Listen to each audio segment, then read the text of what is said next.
Ipinahayag ng kapamilya actress na si Janine Gutierrez na mas pipiliin niyang mag-focus sa kanyang sarili kaysa sa epekto ng kanyang apelido pagdating sa entertainment industry.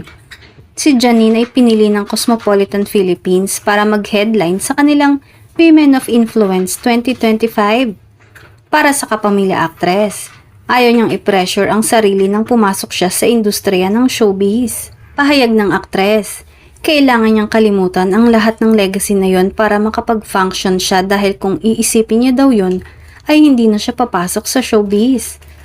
Idinagdag niya na pinapanatili niya ang kanyang sarili at nananatiling nakikipagkumpetensya lamang sa kanyang sarili. Tinitiyak ang pag-i-improve ng kanyang sarili araw-araw.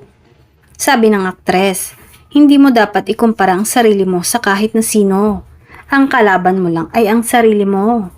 Sa parehong panayam, inamin din niya ang ilang realizations nang pumasok siya sa entertainment industry.